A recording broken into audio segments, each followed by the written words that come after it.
What is up, people of YouTube? The Indiana Fever front office has brought me out of hibernation once again. We've been trying to wait for this next season to come along, but the Indiana Fever are making so many big moves I had to come on and speak for you guys, man. I hope you know that I'm very excited, and I really agree with a lot of the moves the Indiana Fever have made. There's not been one trade or pickup that the Indiana Fever have made that I have not been on board with. I'm on board with every single one. And I just want to say, the fact that the Indiana Fever have gone out and got these great players like a Natasha Howard, like a Dewana Bonner, like a Sophie Cunningham. The fact that they've gone out and got these great players shows that they believe Caitlin Clark is great right now. They are on board with the Caitlin Clark vision, and it just makes me happy because they're not treating Caitlin Clark like a rookie who is going to be good in 10 years. No, they're treating her like a superstar who is good right now and who deserves to be surrounded with great players right now and who deserves to be treated like a franchise player right now. They have made moves to surround Caitlin Clark and Kelsey Mitchell with players who are going to help them win now, and that is big time. It shows that Caitlin Clark is really a superstar.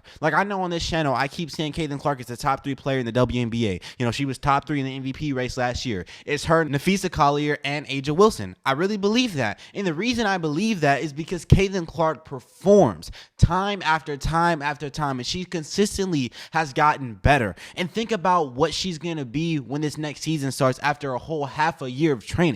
Caitlin Clark is going to be spectacular, and now that she has these new players on her team who are older, they're seasoned veterans who are going to fulfill the needs of the team and also help Caitlin Clark in her areas of struggle. They're going to be able to show her the ropes in a way. They fulfill the needs of the team, which is going to help the Indiana Fever get better. And I'm rambling, but man, I'm just excited. So today we're not going to focus on everybody. We're going to be focusing on Sophie Cunningham, and we're going to be focusing on Natasha Howard. So we are going to do a film breakdown. Before we get into that, I do want to say, man, I'm so happy we got rid of Natasha Smith and brought in Sophie Cunningham. Like, before we get into the film, like, that is a really big trade for me because Natasha Smith, she was not bad, but she did not fit the system. Natasha Smith was a player that kept being put in that sharpshooter role, that kind of Katie Lou Samuelson, Lexi Hull role. Every single time Natasha Smith was in the game, she was kind of doing the same things those players were doing. But Natasha needs the ball in her hands. She needs to be in a one-on-one position. So, you know, having her on the court really was more of a deficiency than it was an efficiency. So getting rid of her and fulfilling that spot with a player who can actually shoot the ball, a player who, when they're open, is going to be able to sink the shot and not just going to have their defender, you know, help on Caitlin Clark and triple team Caitlin and Kelsey.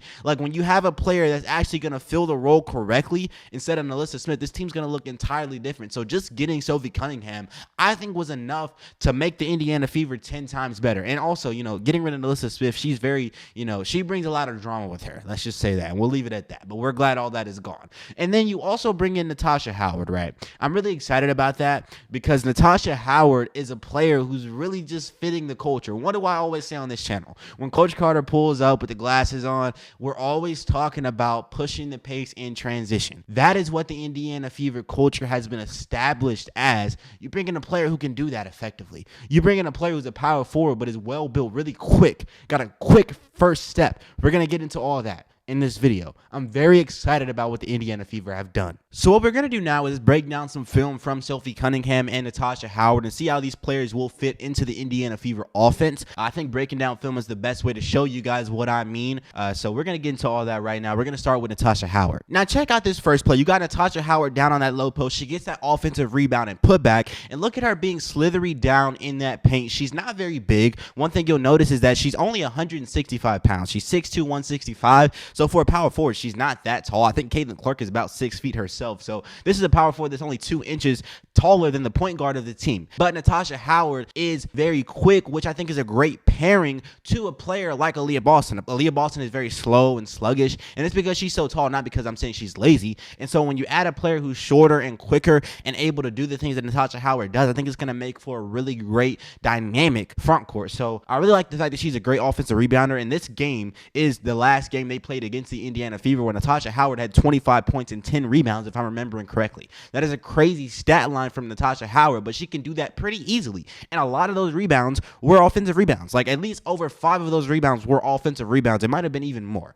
But she's a great offensive rebounder, which will help the Indiana Fever in a lot of different ways. Now, look at this next play. This is where you're probably going to see Natasha Howard the most. She's running a pick and roll, this time with Satu Sabli, and look at that easy floater she gets off the bounce pass. That is an amazing play, and and that's where you're going to see her with Caitlin Clark, running that pick and roll, able to just easily get her way inside to get a nice floater. Now look at this next play. You got Natasha Howard in that corner, and look at that quick first step down the baseline, easy layup. Look, I did not know she had this in her bag. She is a player who can backdoor cut, and she seems really quick. She's not just your regular 4. Like, she's a 4 that can really play the 3. Now, she's not a shooter. She shoots it, I think, 20% from the 3-point line, so she's not going to help with your spacing, but she is a player who can put the ball on the floor. She's really quick with that first step, man. So if you need her to just do a lot of backdoor cuts, if you don't want her in that pick and roll action, she is a player that is not useless. That's one of the things about Natasha Howard that really excites me, because with Alyssa Smith, you had a whole lot of situations where she was kind of useless on the court. Like, if you're not giving Alyssa the ball for a one-on-one ISO play, she's pretty much just not needed on this court. She's just really a deficiency. She's really just a liability on the court. With Natasha Howard, she can do a whole lot of things. She's won a whole lot in her career.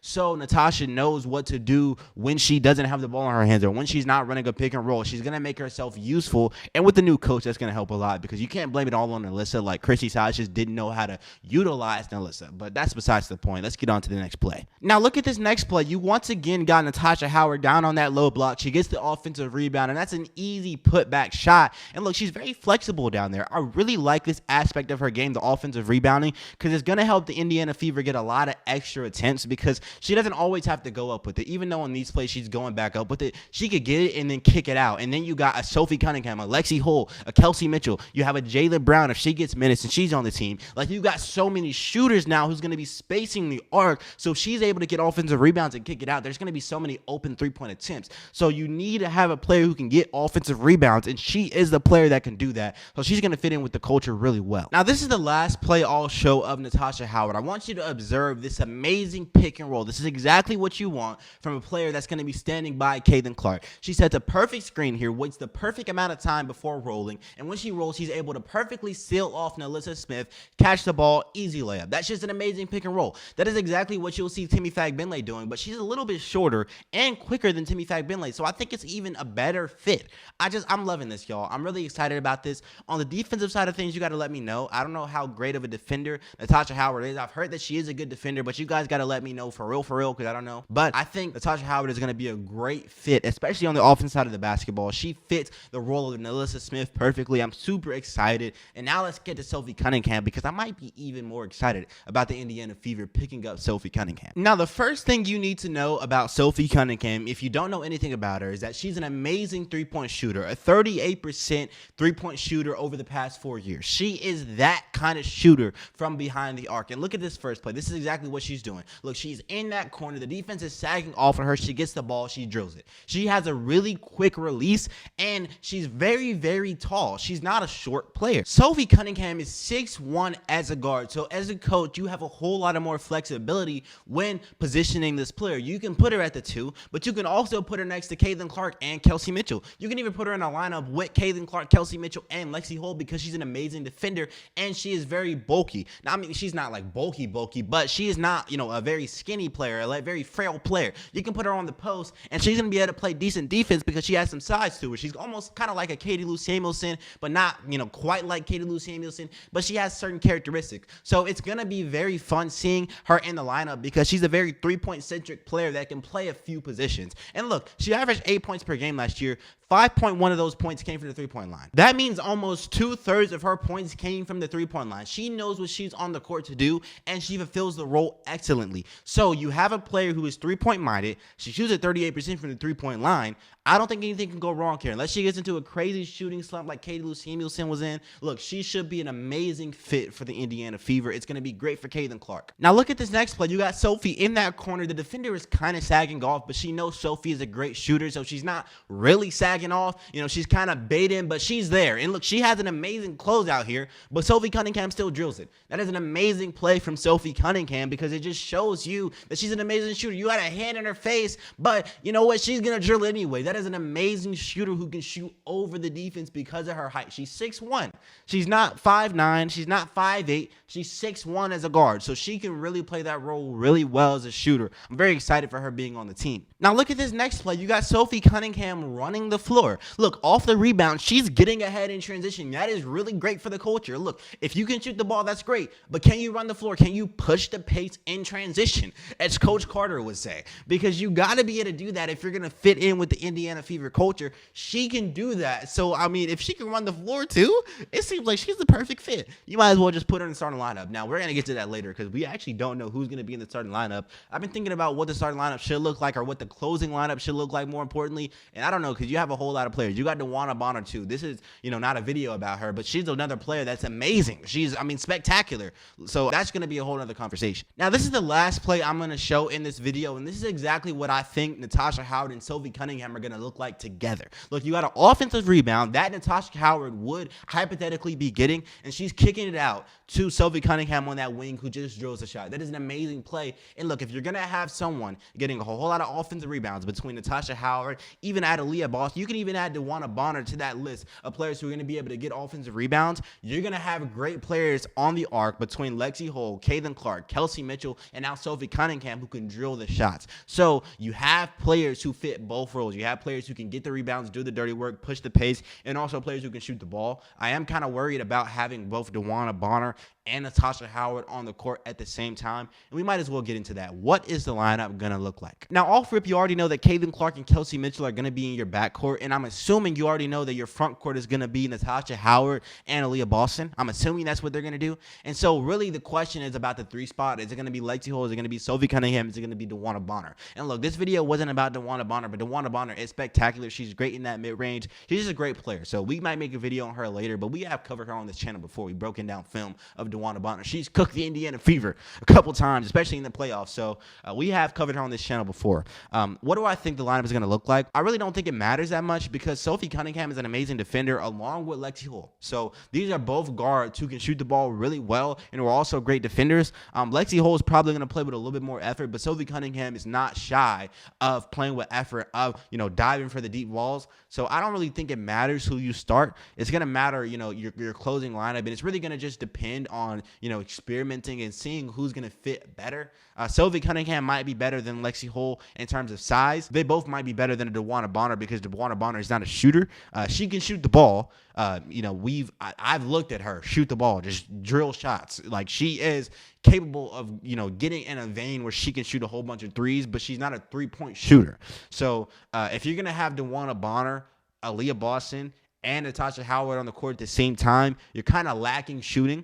But in theory, you should have enough shooting from Caitlin Clark and Kelsey Mitchell, because they're like 2 of the top 5 3-point shooters in the league just by themselves. So, between the 2 of them, you have at least 3 to 4 good 3-point shooters. So maybe you don't need that much shooting. It's just going to take a little bit of experiment. I think on day 1, you're probably going to start DeWanna Bonner. I don't know how you guys feel about that. I think on day 1, you're probably going to have a lineup looking like Caitlin Clark, Kelsey Mitchell, DeWanna Bonner, Natasha Howard, Aaliyah Boston. But I think in theory, the best lineup for this team will probably be Caitlin Clark, Kelsey Mitchell, Sophie Cunningham, Natasha Howard, and then Aaliyah Boston. I think that makes the most sense. You're probably going to have DeWanna Bonner coming off the bench, or end of the game. You probably, I don't know. I honestly, I don't know. You have a lot of talent, so it really depends on what the lineup looks like. I don't really know. Like, what does it look like on the court? How does it all work out? What are the players doing? Who's the weak link? And then, we'll be able to go from there. But you do have a lot of talent, a lot to work with, and you're not really stuck, which I'm really stoked about that. Like, you have a whole lot of avenues you can go with. Like, you can hypothetically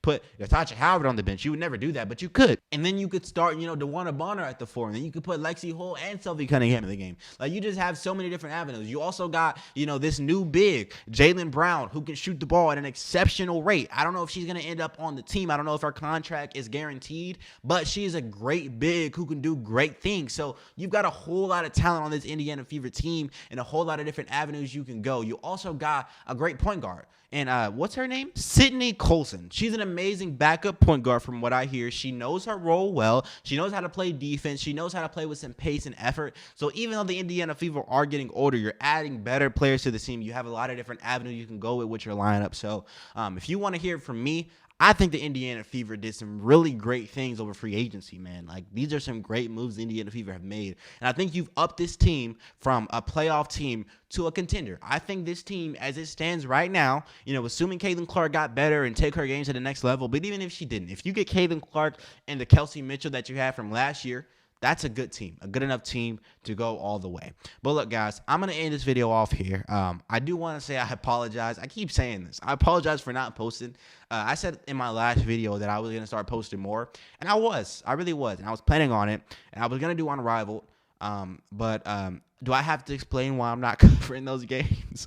The biggest part about it is that I can't access the games. I have no way to break down the film. So that's that. Unrivaled is not it, but we're going to try to make content out of stuff. The free agency stuff is enough content to last us a couple weeks, and then we'll see what happens from there on. But maybe something interesting will happen in Unrivaled, and I'll make some more videos. But I'll be back when the season starts. So yeah, hope you guys enjoyed this video. I certainly did, man. Y'all take it easy. Peace out.